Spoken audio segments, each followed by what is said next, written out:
Well, it's wonderful to have you here with us, Dané Joubert, and she is please give us your official title with Sunworld. Yes, I'm the Senior Marketing Manager at Sunworld.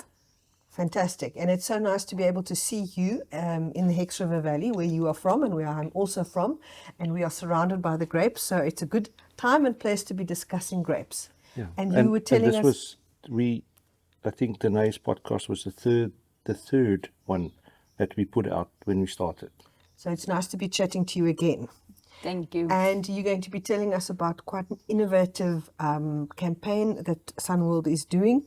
So please... be our guest and tell us about that. Yeah. Well, thank you first of all for having me in your house with the beautiful view of the Hex. And it's always lovely to talk to you guys.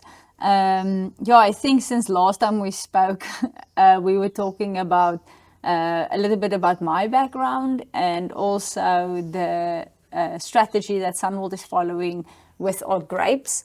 And I think since then, looking back, I think I can proudly say that a lot has happened and we've made a lot of progress, but also launched a lot of new projects within this year. And that's what you're speaking about, the campaign specifically. So in August, we launched our AUTUMNCRISP campaign. So it's the first global grape campaign that is launched in the industry. The reason for it is that AUTUMNCRISP we see is a really special variety or a very special brand, and consumers and retailers and growers love it globally. So we feel we have a special product and we feel we can push that and we feel we can develop the first grape brand in the category. So we're working towards that.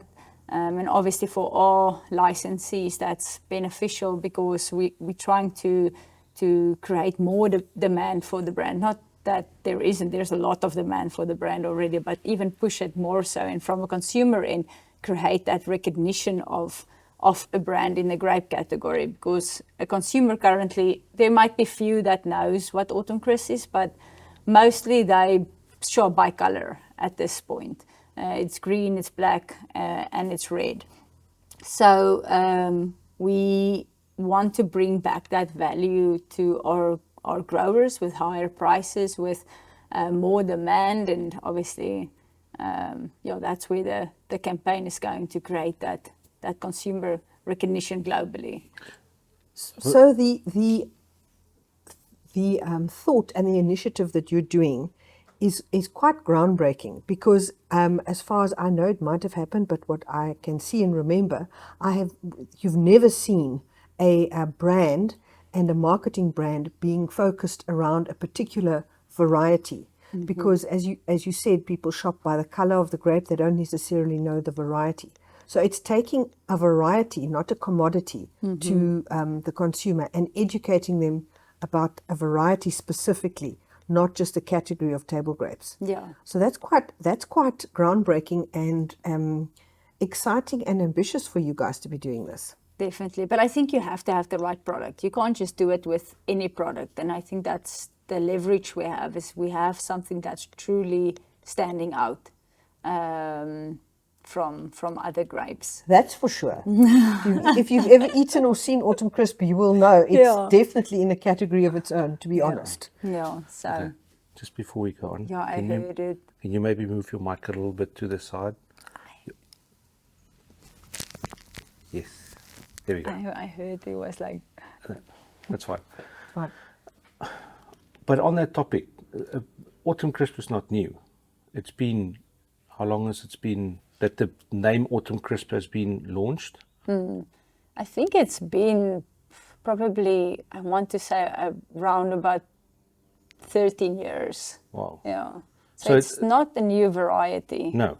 But it's only now that you guys have... What made you decide to do it now? Yeah, I think it takes time to build a variety globally. Like you have to obviously build up the volume for it. We're in 15 plus countries, so all those countries need to start planting it. It needs to eventually get recognized by the retailer. So I think it takes time to build the volume, but also build the knowledge of it globally. So I think now we're in a good position where AUTUMNCRISP can be sourced almost all year through, sourcing it from the southern hemisphere, the northern hemisphere, and retailers by now know what it is. So I think it takes time to build that, and it's crazy to think that it takes so long. But I think now we're in a good position.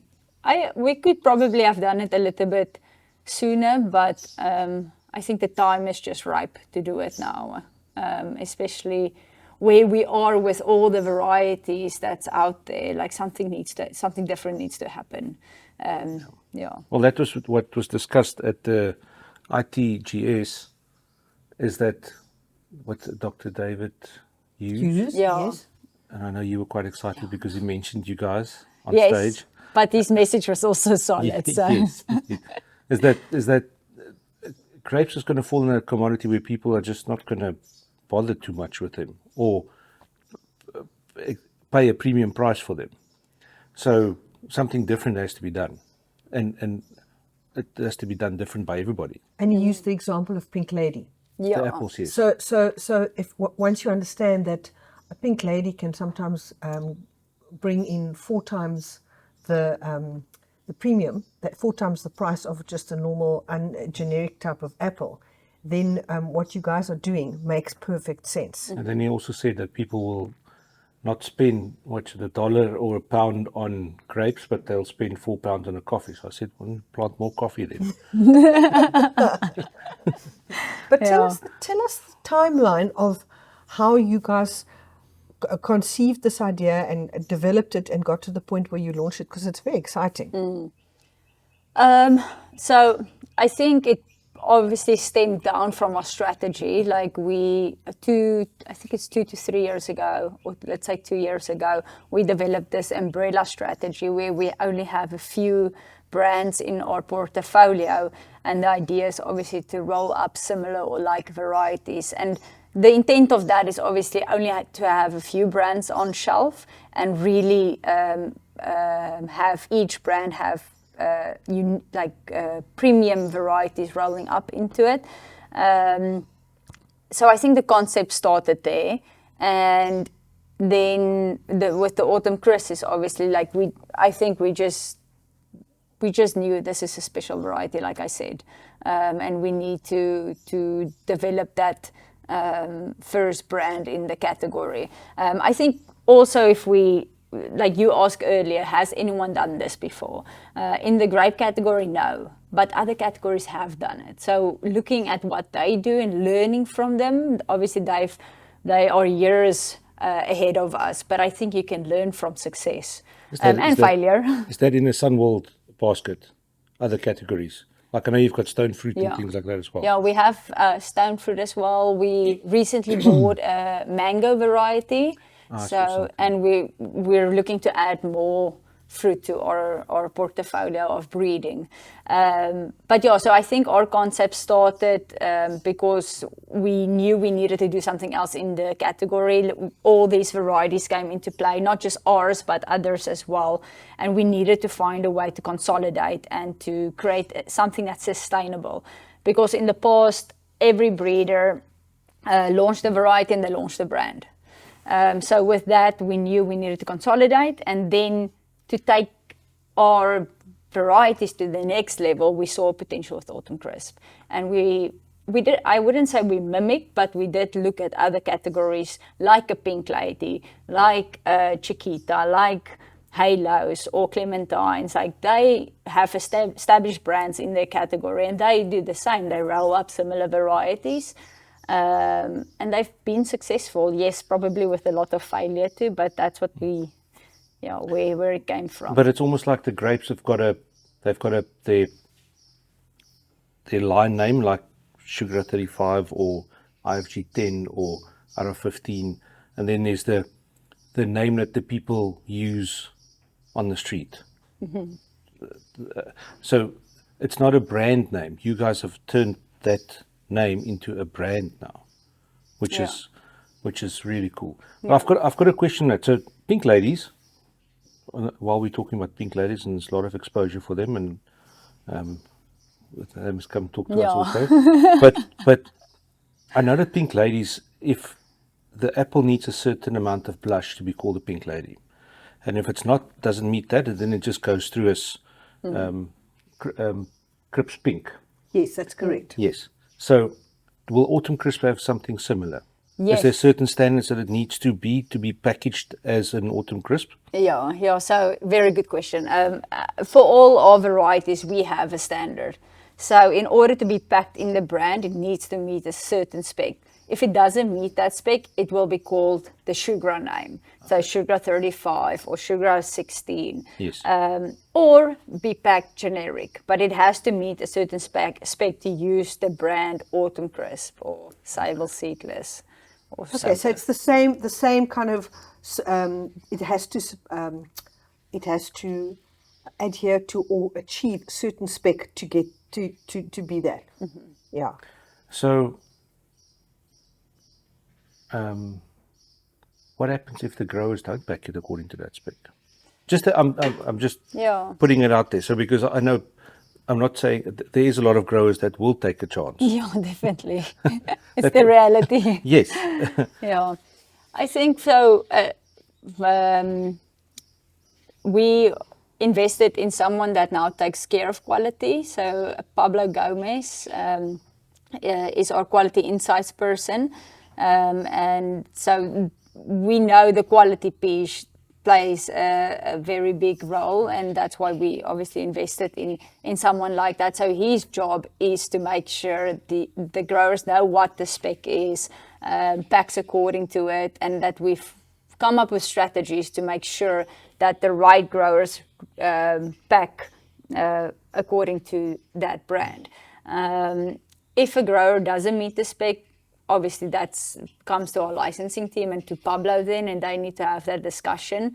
So the discussion is between them. Because you just need a handful of people that jipper the system to cause damage to a name. Yeah. Unfortunately. Yeah. No, definitely. But it is a hard thing to monitor, but we have starting to put things in place to be able to better monitor it. And obviously there's so much more work to do, because I think quality point is a very challenging thing. Like, think about it. Every company has a quality person. Every retailer and service provider has a quality person, and we still don't get it right. So I think it's one of the most challenging things to take on. But it's very important to build a brand. It's probably the most important thing to build a brand. We have our things in place, and contractually a grower needs to do that. And if they don't follow the contract, then obviously there's some things in place. It's difficult for a brand because, if you take, let's just take a random something else. Let's take Nike shoes. They've got to come off the production line. They've all got to look the same. They've all got to be good, and they've got to pass a certain quality standard. But when you're growing a natural product and you are trying to adhere to a quality standard, it's a lot more difficult than a standard inspection at the end of the line. Yeah. And especially it's complicated. Grapes, because grapes is a lot of fruit on one stem, whereas a berry can go through a sizing machine, an optical sizer, and it can kick it out if it's not the right size or blemishes or whatever. But you can't do that. It needs to be physically handled. It's very tangible, grapes. And if you compare it to apples can be stored. Yes. And nuts can be stored. Like, apples is fresh, and like you say, it's a lot of tangibles in that. Fast-moving consumer goods. So look, I've been in a vineyard many times and seen Autumn Crisp. I always think, this is just personal as a consumer. Also, somebody just loves eating grapes off the vine. You can put That's how we consume You them can normally. put one berry in one cheek, and you can put one berry in the other cheek, and then your mouth is full because those berries are so massive and so crisp. The name crisp, it's definitely there. Yeah. So, how has the campaign been going? Yeah, so like I said, we only launched it in August. So far, we've in August launched it to our licensees when they were in California. And from there, we've had obviously a lot of trade shows. We had the fruit attraction, in Madrid, we had IFPA in California, we had Asia. We also exhibited in Asia this year, which in past years, the genetics team, we haven't done that independently. So that was a first, and we obviously, people loved AUTUMNCRISP in Asia. It excites you when you're there and be able to be with them in that excitement. We also, during the International Table Grape Symposium, obviously we highlighted the new branding and spoke a little bit about the strategy at the field visits, just as a short introduction, which was also good because it's a very technical event. So it was nice to bring a little bit of branding, not a lot, just some branding into it. And we got a lot of compliments on that. And then we also went to the New York Food and Wine Festival. Saw that in the media. Yes. Wasn't that the first one you went to? Yeah, that's the first consumer event we did. And it was really exciting. Like all the other booths, I don't think there was any other fresh products. So people were, first of all, like wanted to see us because they're like, oh, thank you, something healthy, something fresh. And we were just able to educate consumers there. The product was amazingly received. It was so fun to see, like someone would be with a friend or with a spouse, and the one person would take a grape and the other person doesn't want one, and we're like, just take one. Try it. Just try and they're like, it. yeah, and they're like, no, I don't want one, and they walk away and they both try, and then they come back. Well, that is exactly what you want, isn't it? It was perfect. But we even did a countdown. We're like 3, 2, 1, and then they turn back. Isn't that wonderful? It was very funny. Well, that's really the proof of the pudding. Yeah. Is if people try it and it makes them turn around and come and fetch more. Yeah, well, definitely. Let's hope that continues. I don't see why it shouldn't, because you've got a magic product. What are your, looking down the road, what are the plans going forward for the campaign? Yeah, I think 2024 will be a big year. We are launching our retail pilots in 2024, so focusing on the US retailers and then in Asia. And I think that's our first phase in the retail sphere. Unfortunately, we wanted to do it in 2023, but there was obviously the US was hit with some weather conditions there. But yeah, so that's the idea, is to expand more into the retail sphere there. And also we have the Winter Fancy Food Festival in Vegas. That's, let's say, similar to the New York Food and Wine Festival. And we're going to host for our licensees an AUTUMNCRISP symposium before Berlin. So everything is still AUTUMNCRISP. So it will be a green year, I think, 2024. Yeah. A lot of work for you then.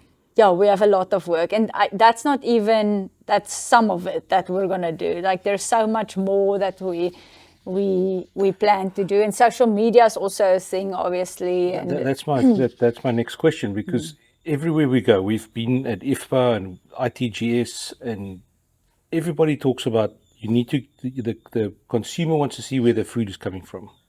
They want to get to know who is growing their food. What's the plan? Are you going to use influencers, or what? Are you going to establish your own person? Yeah. Do you have a plan around that, just for curiosity? Yeah. Now, influencers is part of the plan. We actually already worked with the Produce Moms, which is a company within the US, very well known to promote products, fresh products in the category. So we've already partnered with them. We actually did a podcast with them recently. I think it was launched this week. Great. And so they're one of our influencers now. We'll look at other influencers as well to partner with. Let me look them up. Produce Moms. The Produce Moms.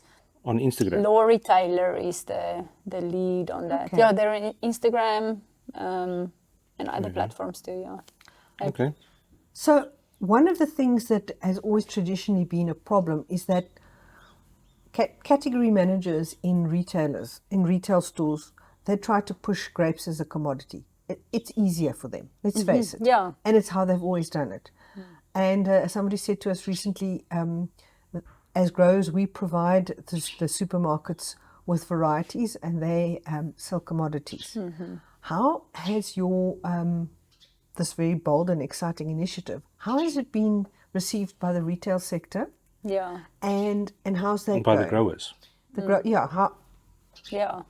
I think if looking at the broad audience, it's been received well. We, again, another person we add to the team is Elena Hernandez, and she takes care of our global marketing insights. So she is very responsible for the retail relationships. But even before we launched this AUTUMNCRISP campaign, when we did our research of the umbrella strategy, we spoke to retailers all over the world, trying to get their feedback before we implemented. And then it was really well received. And then we obviously launched it to all our growers or marketers worldwide, and it was also well received. I think you always have a few that might provide a little bit of pushback, but I think if you even look at the maturity curve of things, you always have your first adopters, your laggers, your first movers, and all that spectrum of people. So I think you need to respect that too, and things take time, and it makes sense. If I was also a company, I wouldn't just always jump on the first opportunity, but in the grand scheme of things, the majority is in favor of it. Retailers as well. If we look at the retail landscape, obviously some markets is more open to it, and that's where we're going to focus. In the markets where it's more challenging, like the UK and EU, we're not going to focus on that. We've already had discussions with them, and what is interesting is they are not completely just, no, we're not going to do this. You can see there's opportunity, but you need to keep on pushing. Okay. And I think, somewhere, and we've already had some breakthrough, but somewhere we're going to have more breakthrough. So it's definitely, it's a climb, but I think we'll get there in that. But the other markets like the US and Asia, they are very open to it. So it's a promising thing to do. But now it is to get all the growers around the world to use the same kind of branding on pack. It's like you said with the Nike sign. If you see a Nike sign in one country versus the other country, it's always the same. Yeah. So that is what we need to get with our brands. We've developed a seal that you probably have seen. Yes, we saw already. That. It's very nice. Yeah. Yep. That's very exciting. And also, again, besides just getting the quality right, getting the packaging right on the grower side is a big deal. Yeah. And there's always the cost component, and who's going to bear that, and is there going to be the return, is it going to cover that? Yeah. So there are a lot of challenges along the way, but it's hugely exciting. And as you said, in Asia they could not get enough of it. Yeah. And so I mean that's a big and growing market, and those people, the people in the Far East, quality is very important. Mm-hmm. And what something looks like is very important, and what it tastes like. And AUTUMNCRISP really ticks those boxes. Yeah. And the shelf life. Yeah. So that's hugely exciting. And we'll watch the space with excitement and interest. Yeah. No, definitely. So that, I presume somebody walked into the boardroom one morning and said, we want to do this. Or was it how did that? Or was it? Where did the spark come I've from? got this idea. Or was it a lot of people that said, let's try something? Or was it one person that walked in and says, I think we should try this? Yeah. I don't know the exact answer to that, but I think it was our executive team that had discussions, and also potentially with our owners, and where do they want to take the company as a next step. So I think that's probably where it happened. Yeah. And the other varieties that Sunworld does, and not just grapes. Let's talk about the stone fruit, and I think you've got cherries as well now. We have, but we don't have it commercially, so it's still in the test block in Bakersfield. And also the mangoes. Yes. Are you involved with all that as well? Yeah, I would say obviously the mango is a very new thing, so it's kind of starting from scratch now, branding wise, like understanding what's the the brand identity. But I think we'll follow the same family concept of umbrella strategies with the mangoes, with the stone fruit. With the stone fruit, we already do that. But even the look and the feel of the brand, like it would be similar. It would use the same seal. So, yeah. You have such a well-established brand. I mean, Sunworld, not everyone, but most people would know Sunworld, and it's one of the oldest fruit breeding companies. Yeah. And when we were at the Global Grape Summit, one of the people actually, came out and said, Sunworld really is where it all started. So, and it certainly sounds like you guys have got a lot of energy to keep going. So, it's good to be watching one of the founding companies of IP management and breeding, as you do, going forward and doing something exciting and new. Yeah. And good luck with that. No, thank you. No, it's been a ride. This year we've taken up a lot of projects, but it's exciting. It's nice that the time is ripe to do so. Can well imagine. Yeah, so 2024 will probably just speed up. Yeah. Continue So you building. better take your vitamins, girl.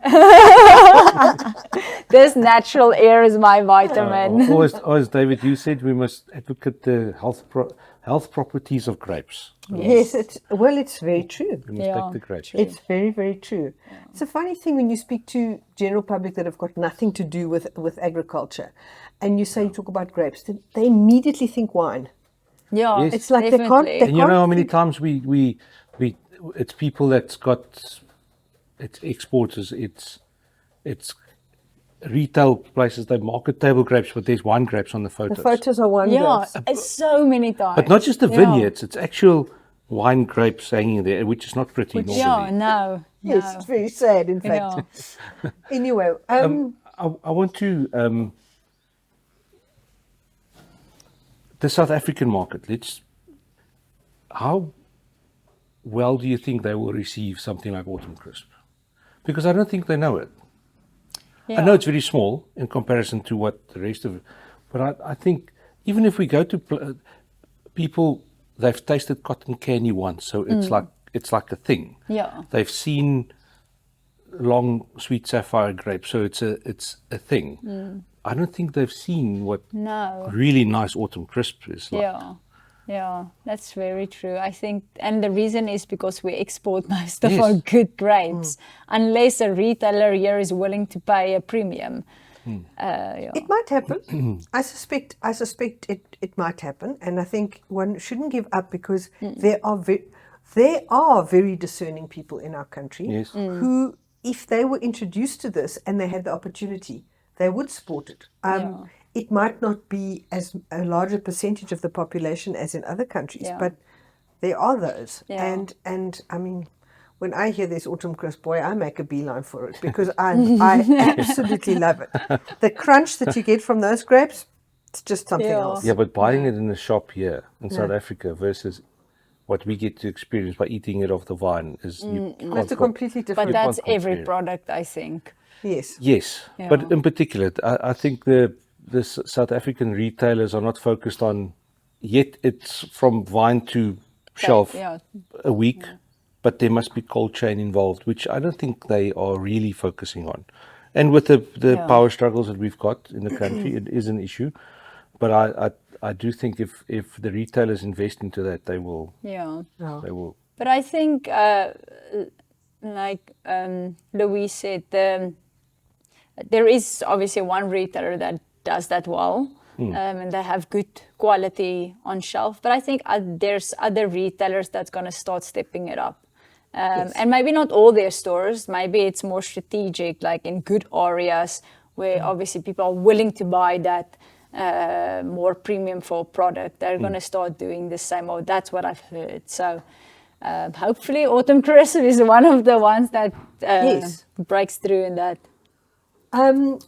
Slightly on a different subject, I mean, we touched on it, that Sunworld is one of the oldest breeding companies, and the headquarters are in California.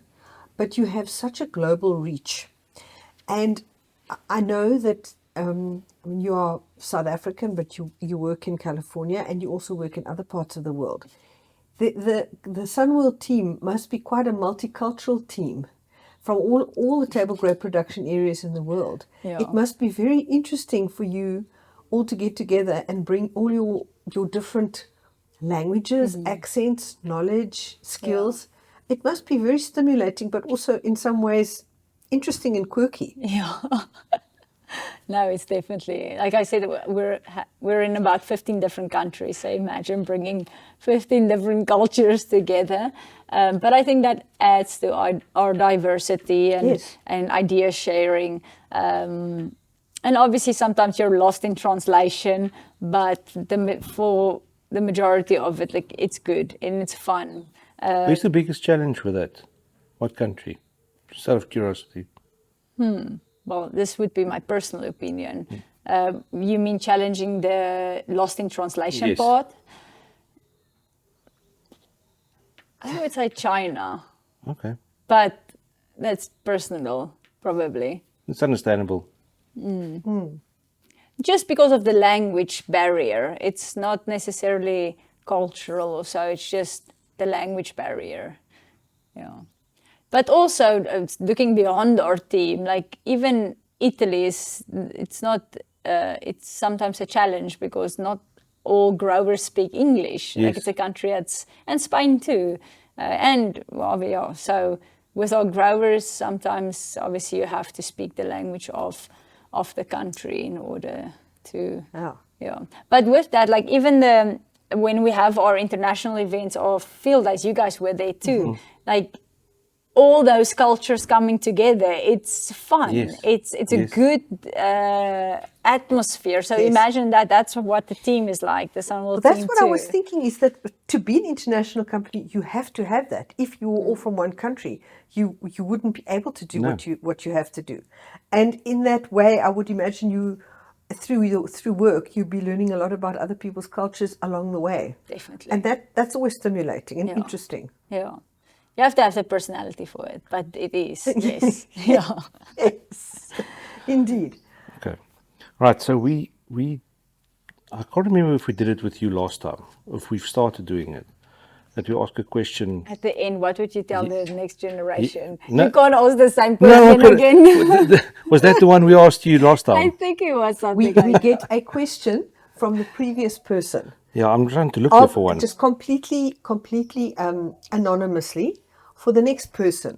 So he's going to ask you a question now, just like it's random. Yeah. Listen, we've even had someone say to us, "Why is a manhole round?" So it can be anything. Please, now. Who was the previous person? No, I'm not going to tell you that now. I'll tell you afterwards, not now. Okay. Okay, so the question is, what do you do to help women shine? This was a Paula question. This is so my teammate's question.